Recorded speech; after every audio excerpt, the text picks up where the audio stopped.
Alright.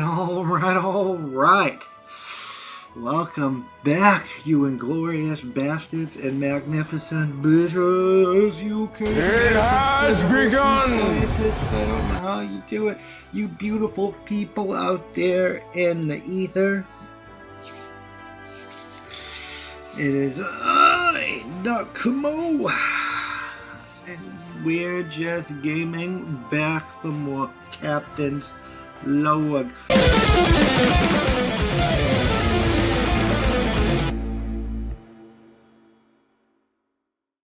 We're on mission 3. We are the captain. We are on our ship. We got our dice. We got our thing set up. And we got to roll. We got a snack because, I got to keep up my sugars and stuff. And we're going to go. So, last time, we basically went and talked to the doc and the Exio, and I got it right in hand. Naomi wanted to make a good impression, so she left in her quarters early and began making her way through the ship. Being cordial to a random crew she met along the way, stopping to help and guidance when she thought it would be appropriate. The first major stop on her tour of the ship before the ceremony brought her to the main engineering. She wanted to check with the chief on the installation of the XEO holographic core. She was eager to meet her new first officer. Some of the crew have already voiced their concerns to her about having what they called a fake person as their commanding officer. She did the best she could to assure them that advanced holograms can be much more than people. Can be much more than fake people, than just fake people. Under the right circumstances, despite their misgivings, she was already comfortable with the facts sentient holograms existed, as she had one as a primary physician throughout most of her life. The Master Chief wasn't hard to find, as he was the only Bolian on the crew. His distinct bald head and blue skin easily made him stand out over near the main warp core. He was instructed a younger officer on the proper use of the coil spanner. Chief, the captain called out, "I would like to speak with you for a bit before the ceremony." My dear captain," the man began with the most humble tone for a man of his stature and a smile to match. "What gives me the pleasure of your company before you take official command?" Excellent question, Captain," a woman's reply from behind her. "I too would like to know." Did I not? I was supposed to put a thing here for that, so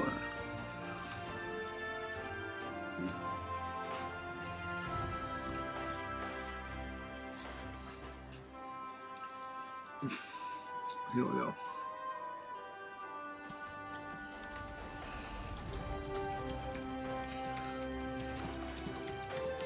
Exio holographic core. She's supposed to ask about that.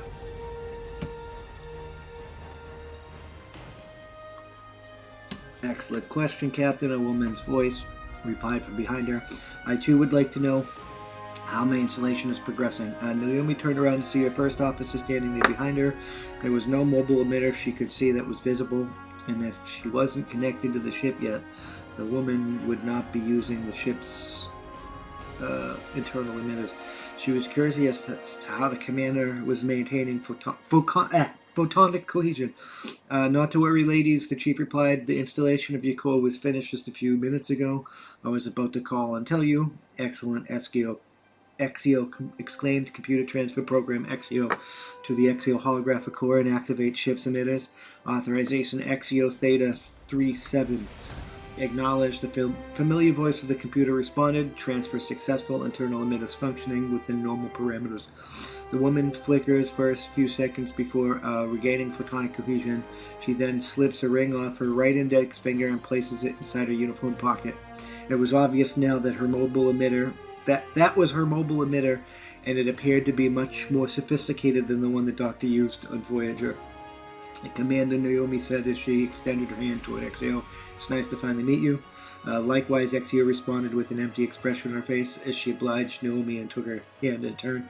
Surprisingly, the woman felt real, even more so than the doctor did. Her skin was warm to the touch, and it had play in it, properly moving over what felt like simulated bones. Naomi could even feel the sensation of a pulse in the woman's palm, and there was no doubt, if you did not know, this woman was a collection of solidified photons, and you could never tell by the visible eye. Impressive, Naomi blurted out excitement. You were even more realistic than the doctor. The woman appeared expressionless, but the way she cradled the ring with her finger inside her pocket, she could tell the woman was a bit apprehensive. She was concerned over losing that ring. That much was clear. Maybe your experience could help the woman calm down a bit. Not to worry, Commander, Naomi added. We both may be new, but I grew up alone in space on a ship with a photonic life form. We should be just fine if we stick together and uphold our principles. And she did a roll here, which we succeeded. The attempt to reassure the new commander appeared to be successful. As the woman began to relax, she watched the concern leave the XEO's expression as the woman began to smile, and even removed her hand from her uniform pocket as she stopped cradling her ring. She was pleased with how quickly she was gaining rapport with her bridge crew. Thank you for the concern, Captain, the woman added, but if you would excuse me, I have duties to attend to before the ceremony. Welcome aboard. She watched the woman turn around and exit main engineering with a sense of purpose and haste. It almost reminded her of Chakotay as he went about his duties in Voyager. She was confident the commander would work out just fine. And there is our recap. So next, we're going to go and we're going to meet the doctor. Because I believe it's the doctor and the counselor.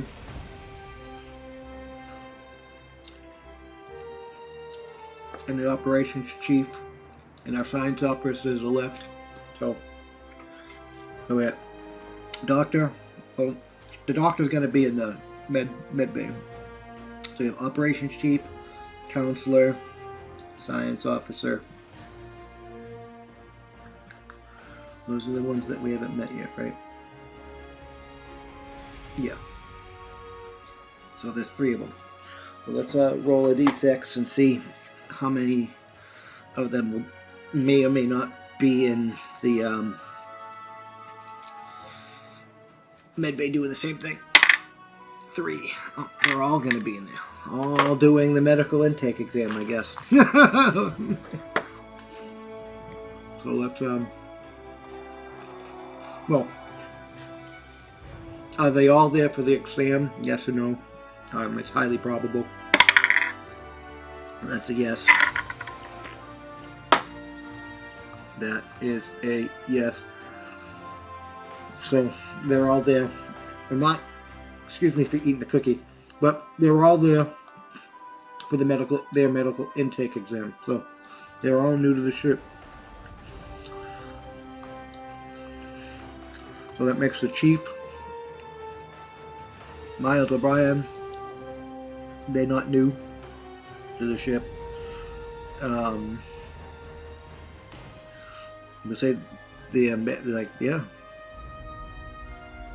Chief is like the only non-new person. Right? Chief? And the doctor. Yeah, Chief and the doctor are the only veterans on the ship. Well, at least veterans of the ship. They were the only prior crew on that ship. So, rest of the bridge crew was... I mean, it is a new ship, so we can say they're all new, actually. Rest of the bridge crew is in sick bay,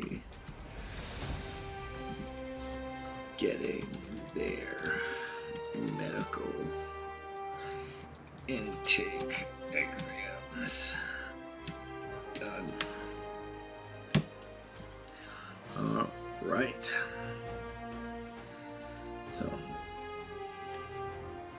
which one of the 3? 1, 2, or 3? We'll go operations officers 1, science officers 2, and counselor is 3. 1, 2, or 3. Who is the doctor currently working on? 2. So that is the science officer. So, Captain Notice is The doctor examining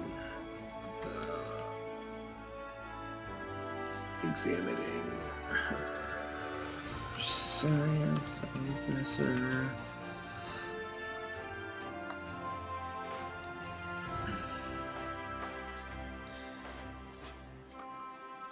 And introduces, let's say 50-50. 1 through 10 operations officer, 11 through 20 it'll be the counselor. Actually, we'll say that is it highly probable does the counselor sense the captain enter the room. That's what's gonna. It looks around the room. Oh, and fucking wait for her to finish. We'll say, and begins to wait for her to finish. And then we got 3. Ooh, she is not paying attention. All right. So, counselor does not sense the captain's presence. So now that we've given a counselor the way her time in the sun with her abilities, let's introduce them. We have the doctor.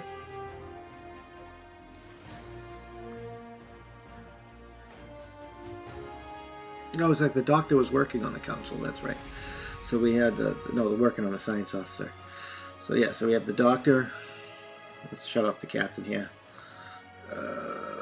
We got our doctor here, Anari Phlox, and she's working on our science officer right here, Muzutir, McCutir. We'll figure out how to pronounce that as we move on.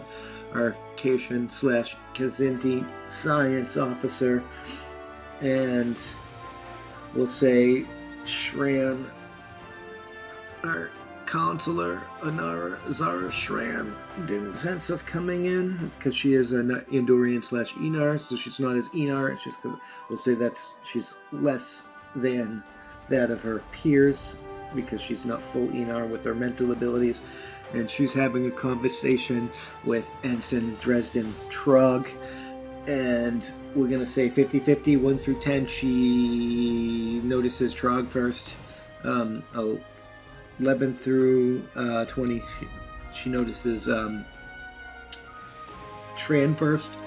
And that's who the captain will introduce herself to first. And it looks like it is Trog. So,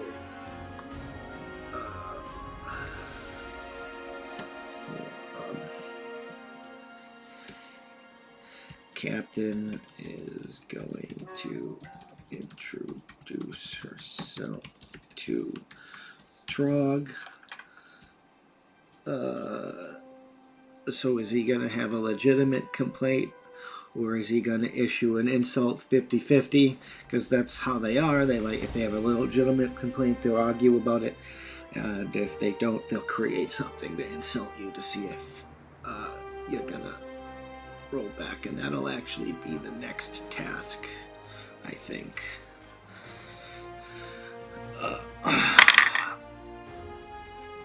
20. He is gonna fucking insult the captain.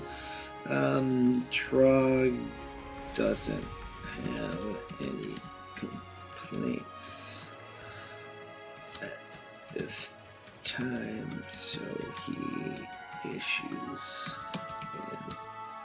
an insult at the captain. Now we're going to see if she maintains her composure.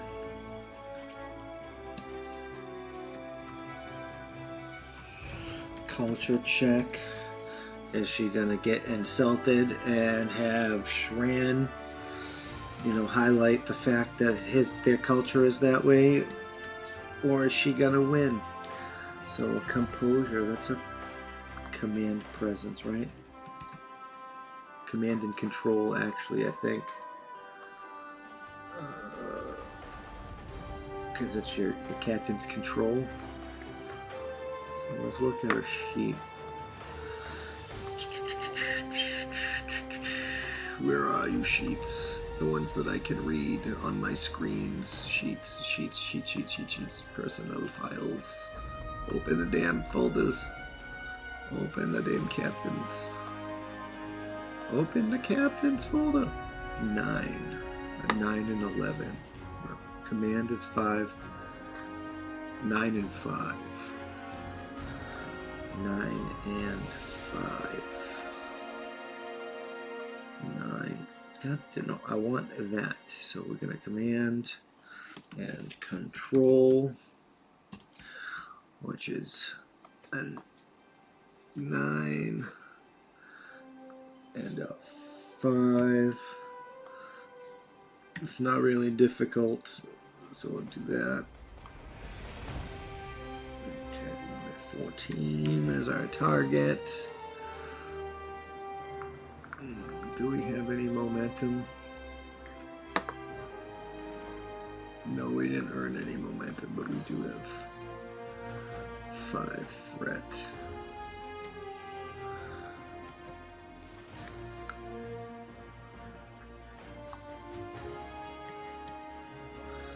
We do have 5 threat.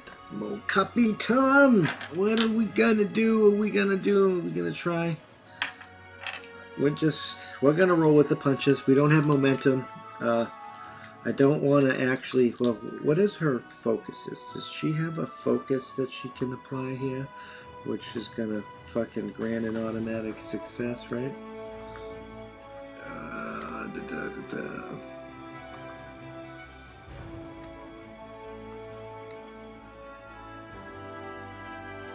Yeah, she has composure.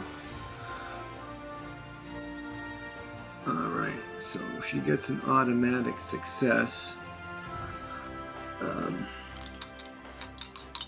We'll see if she can get at least one more.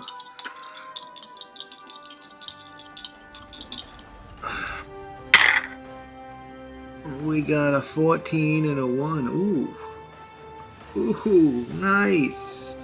So there's the success, plus the guaranteed success is a success, and the crit is a double success on top of that, so we gain 2 momentum.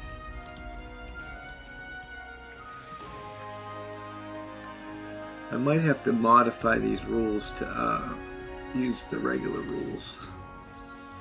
We get some momentum. We come back down here to more notes. But why do...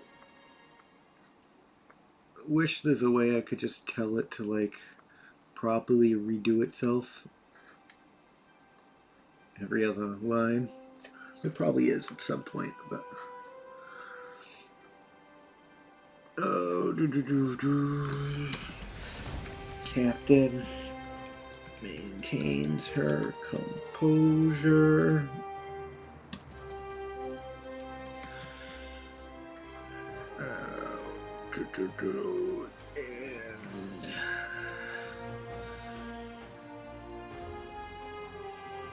And issues back her own series of insults.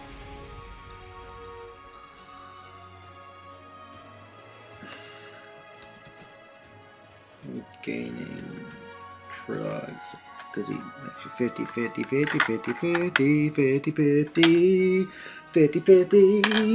Does he get respect? No.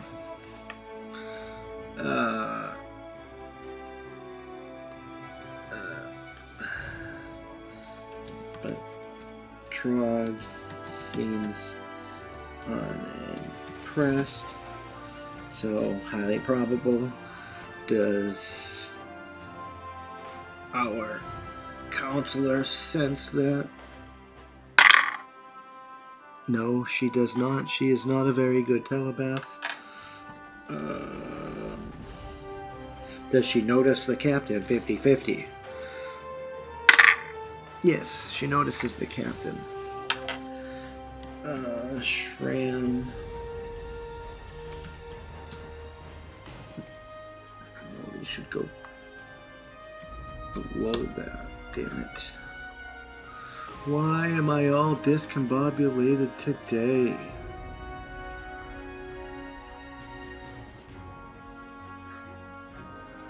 I am all kinds of discombobulated today. Shran doesn't sense Trog's lack of, I don't know, doesn't sense Trog's ambivalency.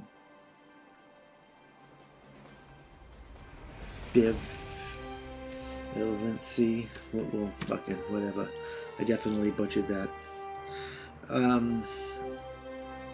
But does notice the captain introduce herself,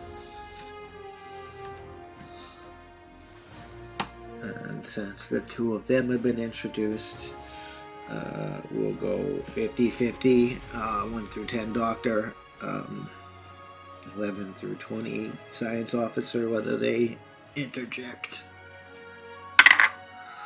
It's gonna be the doctor. Dr. Phlox then interrupts the group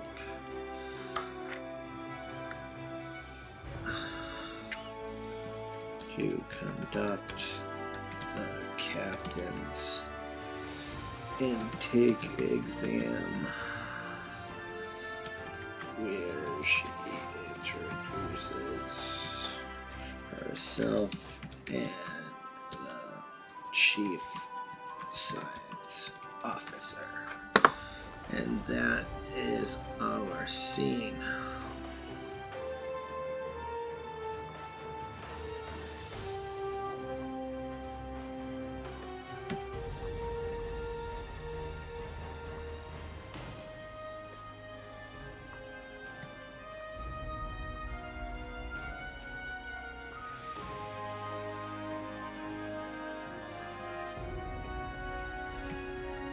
Yeah, that's our scene, right? Boom. Save. Let's open our mission tracker and check it. And then we're going to start our chain of command. Mission tracker. Boom. Scene.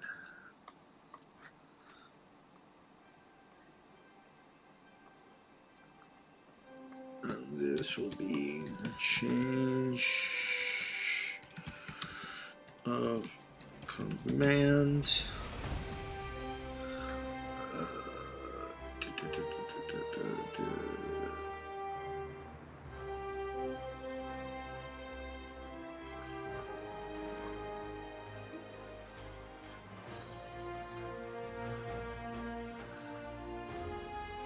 None. So, notes. This is easy.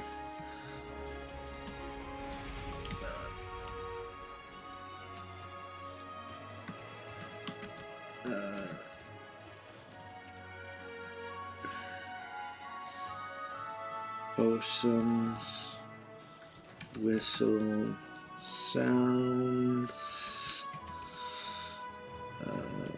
Crew goes to attention, and Admiral,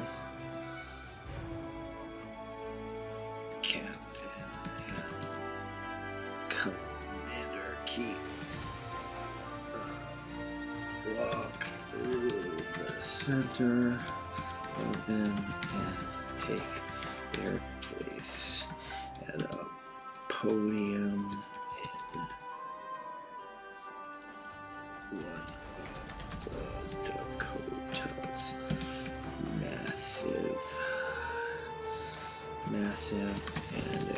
defensive shuttle bays.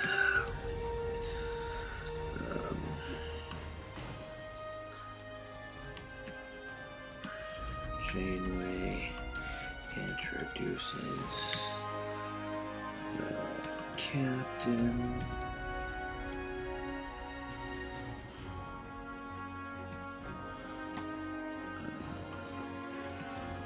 Keaton.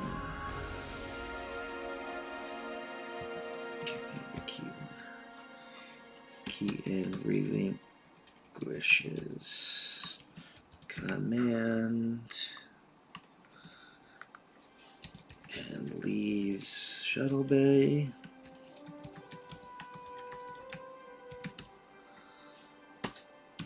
And captain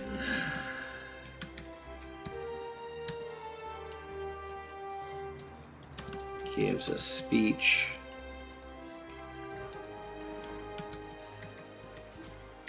to announce her new family policy to emulate ship life on Voyager. Boom. There we go. Oh. Command speech. This is going to be command and presence.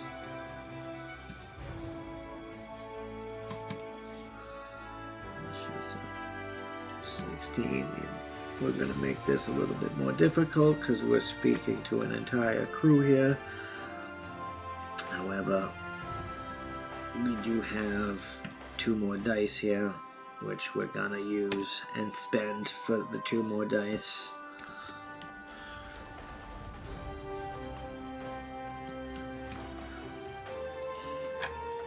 Because I want this to be successful. I want this to be successful. And now we're going to see if people are actually receptive to her. Which they probably will be, but you never know. You never know. We got a success. We got a success. And we got our successes. We got our crit for 2 momentum.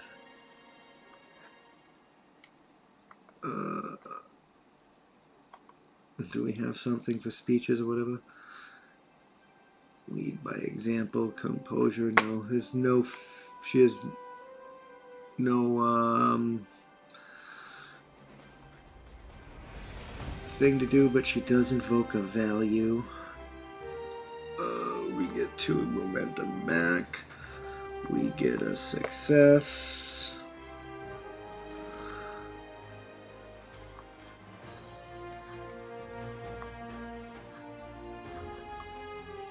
What the hell? We get our success. We go back to our notes and we make sure we put down that we invoked a value when we gave our policy. So, notes. Naomi's speech was successful after using determination to invoke her value of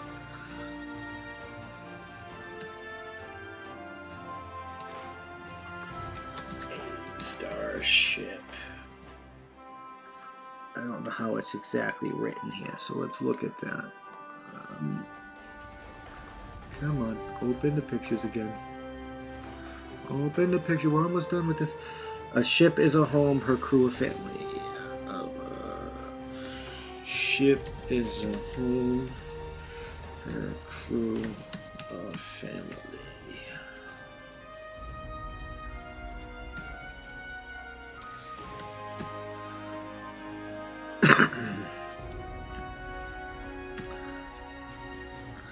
But we're also gonna spend this 5 threat. Actually, we're gonna spend 3 threat and